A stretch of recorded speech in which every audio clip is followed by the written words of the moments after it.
All right, and to talk more on this, we are joined by Aparna Roy, fellow in Late Climate Change and Energy, ORF. Hi, Aparna. Appreciate you giving us your precious time.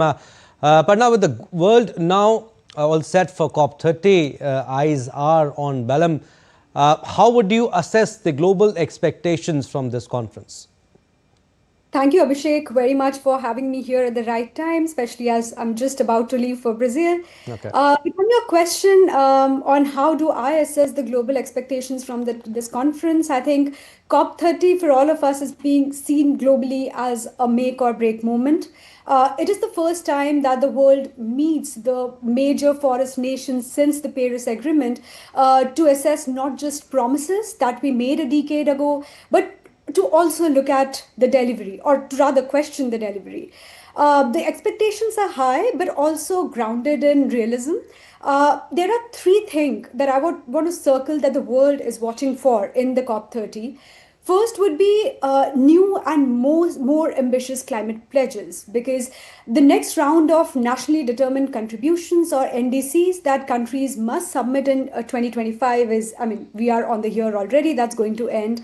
And the goal is to ensure that these are aligned with the 1.5 degrees Celsius pathway that we are looking for to halt or stall the global warming. But the current trajectories, as we all know, and as you have reported already, according to the UN's only latest synthesis report, says that we would still take around 2.5 to 2.8 degrees of warming by the end of the century. So there is a clear gap between where we are and where the science says that we need to be. Second is that there is expectation on finance and equity, because especially for adaptation and loss on damage, the vulnerable nations want to see not just new pledges, but they want to see practical pathways for money to flow faster to communities that are already suffering climate impacts and are at the front line of the crisis. And the third and last is because COP30 is hosted in Brazil and there is a strong focus on forests, nature, and the Amazon. The proposed tropical forest forever, which is the facility, is expected to bring together international partners to fund protection of the world's largest carbon sink, which would also help us naturally, store or go beyond the other pathways to rely on more conventional pathways to reduce the carbon emission. So yeah.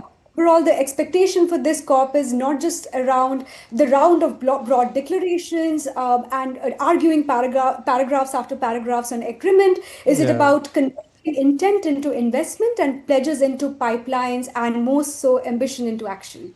Aparna, also, talking about India particularly, India has achieved the milestone of 50% non-fossil power capacity ahead of the schedule. How big is that, and how do you think it is? This is being viewed internationally, globally?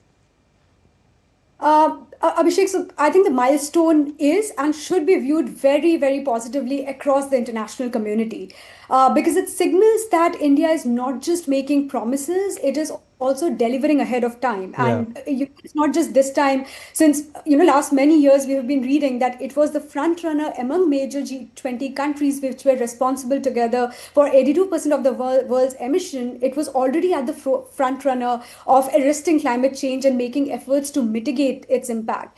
So India had, if you go back to COP26, we have pledged to achieve 50% of its installed electricity capacity from non-fossil fuel sources by 2030, and we are already there with over 190 gigawatts of renewable capacity installed out of around 425 gigawatts total.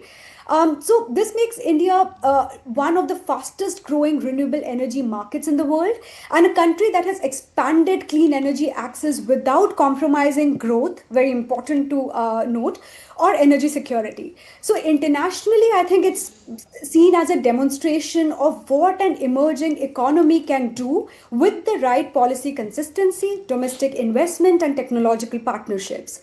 And of course, observers are also pointing to the next phase of challenges, which is that India's electricity demand is rising sharply. Our coal still supplies around 70% of actual generation, and integrating intermittent renewables requires large investments, especially in storage, grid modernization, and green hydrogen. But I think the direction of travel that we have taken is very clear. we are decarbonizing without deindustrializing, and that's why the progress is viewed globally as a model for an inclusive, just, and Yeah. scalable energy transition, especially for countries of global south who are in the same growth trajectory. Aparna, also looking ahead, what would you consider a realistic and meaningful outcome from COP30?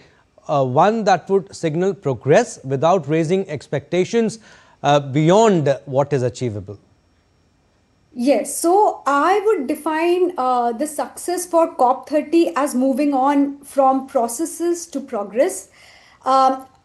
I think a realistic and meaningful outcome would be threefold. The first, I think, is a clear roadmap for enhanced NDCs, like I said before, that are aligned with 1.5-degree pathway and include actionable sectoral pathways, not just aggregate number. This means that every major economy signaling how it will peak, reduce, and transition by 2035, which we are very close to. Second, I think credible financial package that includes operationalizing the new post 2025 climate finance goal, ensuring the loss and damage fund becomes fully capitalized, and launching the fast start funding for the tropical forest forever initiative in the Amazon region. And third, would be the focus on implementation mechanism. Whether it's a new framework for subnational cooperation, a global clean cooling initiative, or accelerated phase down of super pollutants like methane, I think the goal should be to bring tangible action that can show results before 2030.